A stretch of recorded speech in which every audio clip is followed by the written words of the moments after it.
Jepun Bali Traditional Archery Community atau JBTAC menggelar Geladan Ageng Jemparingan dalam rangka memeriahkan perayaan Hari Kartini tahun 2018.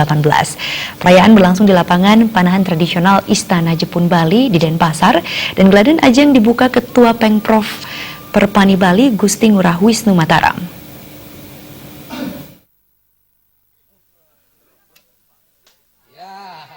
Ketua Panitia juga penasihat Jepun Bali Traditional Archery Community, Anagung Anom Giri mengatakan, Geladan Ageng diikuti 67 pemanah tradisional yang terdiri dari 39 pemanah putra dan 28 pemanah putri. Mereka berasal dari berbagai komunitas panahan tradisional di Bali, sedangkan satu peserta dari Solo yang ikut memeriahkan event. Kegiatan ini juga dirangkaikan dengan peresmian fasilitas latihan baru di Istana Taman Jepun.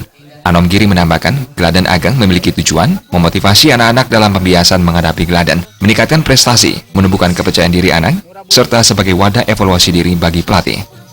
Kegiatan ini kita coba ambil di Hari Kartini ini. Kita ikut juga merayakan apa itu yang dimaksud dengan Hari Kartini. Maka di sini pesertanya hampir lebih banyak putri di sini dalam kegiatan Geladan Ageng ini. Jadi kami mencoba selaku penglingsir di panahan tradisional ini mencoba merangkul teman-teman yang ada di seluruh Bali khususnya. Sementara itu, Ketua Pengprov Perpani Bali, Gusti Ngurah Wisnu Mataram, mengapresiasi terselenggaranya event Geladan Ageng. Hal ini membuktikan panahan tradisional makin diminati dan bergelora di Bali dan Nusantara. Ia berharap panahan tradisional di tahun mendatang bisa menjadi eksebisi di ajang Porprov Bali. Perpani Bali mengucapkan terima kasih pada pengelola Jepun Bali yang mana bisa menyalurkan aspirasi pada atlet-atlet tradisional Bali.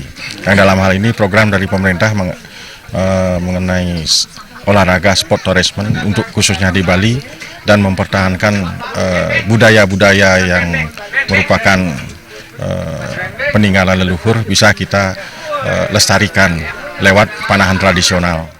Ketua Jepun Bali Traditional Archery Community, Dewa Putu Susila mengungkapkan lewat Geladan Ageng, pihak ingin melestarikan panahan tradisional melalui pencarian bibit potensial. Pada momen Hari Kartini, panahan tradisional bisa terus berkembang.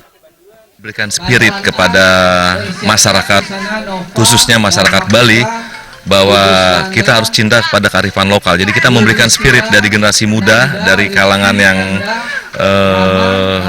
masih anak-anak sampai dewasa, bahwa kita perlu sekali untuk melestarikan atau yang kaitannya dengan budaya kearifan lokal. Jadi kita. Sementara Dewan Penasihat Jepun Bali Traditional Archery Community mengatakan, pemerintah agar mulai memperhatikan olahraga berbasis budaya lokal. Geladan Ageng dibagi menjadi 5 kategori, yaitu kategori SD A jarak 10 meter, SD B jarak 20 meter, SMP jarak 20 meter, umum jarak 30 meter, serta kategori beregu yang terdiri dari 2 pemanah. Terdapat 2 target yang dibidik pemanah. 10 rambahan pertama membidik fase target dan 10 rambahan kedua membidik pandulan. Pemenang mendapatkan piala, piagam, dan bingkisan dan uang pembinaan. Untuk para juara, untuk Ngurah Wira, Bali TV.